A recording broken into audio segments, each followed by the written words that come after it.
안녕하세요. 저는 연세대학교 도시공학과 김진희 교수라고 합니다. 제가 강의하는 스마트 모빌리티 계획이라는 교과목은 우리 지역사회의 교통 문제를 어떻게 해결할 것인가에 대해서 논의하는 교과목입니다. 다양한 교통 문제를 해결하는 방법 중에 최근에 각광받고 있는 방법들은 스마트 기술들을 활용하고 융합하는 솔루션들입니다. 차량 공유 서비스라든지 아니면 라이드 쉐어링 서비스, 그리고 학교에서 자주 볼 수 있는 전동 킥보드 서비스도 포함하고 있는데요. 본 과목에서는 이러한 서비스들을 활용해서 어떻게 지역사회 교통 문제를 해결할 수 있을지에 대해서 공부하고 토론하는 그런 교과목입니다.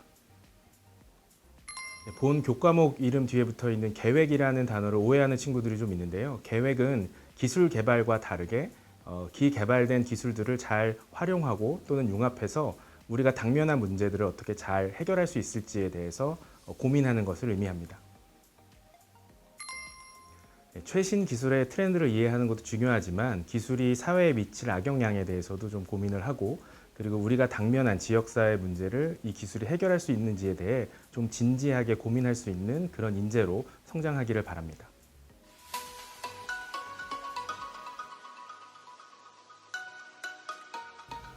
안녕하세요. 연세대학교 공학교육혁신센터에서 근무하고 있는 강소영 교수입니다. 제가 맡고 있는 수업은 지역사회를 위한 창의적 문제 해결이라는 수업이고요. 길어서 지창문이라고 학생들이 부릅니다.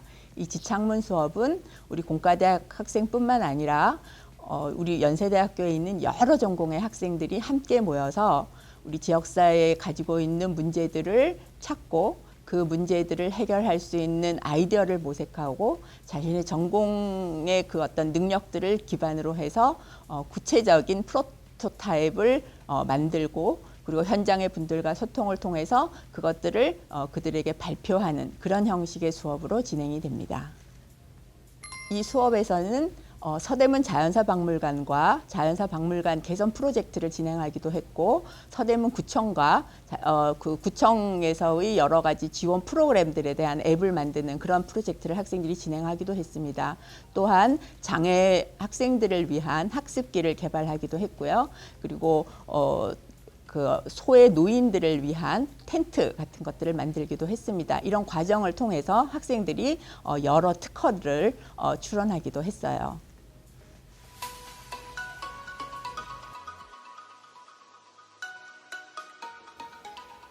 건축공학과에 건축 설계를 전공하고 있는 성주은 교수입니다. 이 수업은 건축학 전공을 하고 있는 3학년 학생들을 대상으로 하는 건축 설계 수업이고요. 구체적인 사이트와 프로그램을 가지고 각자의 개념에 맞추어서 건축이나 도시 공간을 제안하는 스튜디오 수업입니다.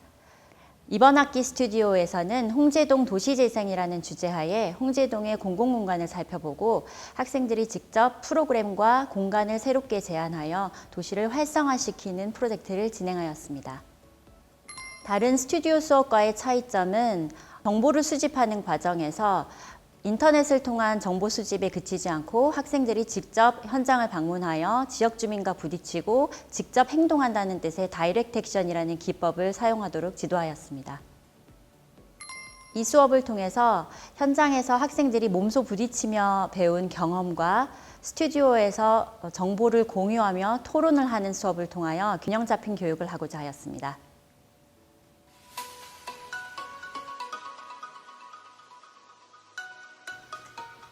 네, 안녕하세요. 저는 연세대학교 공과대학 건설환경공학과의 김상현 교수입니다. 제가 이번 학기에 강의한 자원순환공학은 저희 학과의 전공 과목으로서 저희 학과 학생들뿐만 아니라 경영학과 그리고 에너지환경융합학과 등의 다양한 학생들이 수강을 했습니다. 과목의 전반부에는 폐기물 처리와 자원순환의 목적과 그리고 원리를 설명을 했고요. 그 이후에는 서북 3구 지역의 폐기물 처리 현안에 있어서 학생들이 스스로 문제점들을 파악하고 이에 대한 해결 방안을 제시하는 활동을 수행하게 했습니다. 네, 저희 자원순환공학에서는 폐기물의 발생량을 줄이고 또 물질을 재활용하고 또 에너지를 재활용하는 기술과 관련된 원리 그리고 이제 정책들을 다루었습니다. 폐기물이 발생되지 않도록 하는 게 가장 우선적이고요. 그 다음은 폐지를 종이 생산 원료로 활용하는 등의 폐기물을 제품 생산의 원료로 활용하는 소위 말하는 이제 물질 재활용 기술들이 있습니다. 그리고 물질 재활용이 불가능한 폐기물 같은 경우에는 소각을 해서 나오는 열을 회수한다든지 아니면은 미생물을 이용해서 이것을 분해해서 유용한 바이오가스 등으로 전환하는 기술들이 있습니다. 그러한 전체적으로 폐기물을 덜 나오게 하고 또 어쩔 수 없이 나온 폐기물이라면 유용하게 회수하는 기술들에 대해서 배우고 또 이를 실제 문제에 적용하는 활동들을 수행하는 것으로 이루어져 있었습니다. 폐기물 문제에 대한 개선 방안으로 소위 선진국들의 사례를 무분별하게 적용하지 말라고 요구를 했습니다. 우리나라의 폐기물 관련된 기술이나 또 정책, 그리고 이를 위한 체계들, 그리고 국민들의 협조 정도는 이미 세계 최고 수준입니다. 다만 이제 국토가 좁고 또 미세먼지 등의 문제가 있어가지고 매립이나 소각과 같은 일반적인 처리 방법들을 적용하는데 좀 어려움이 있을 뿐입니다. 그래서 학생들에게 실제 학생들이 생활 속에서 느껴온 폐기물과 관련된 문제들을 좀 구체적으로 구체화하고 또 이것에 대해서 우리 실정에 맞는 해결 방안을 찾도록 요청을 했습니다.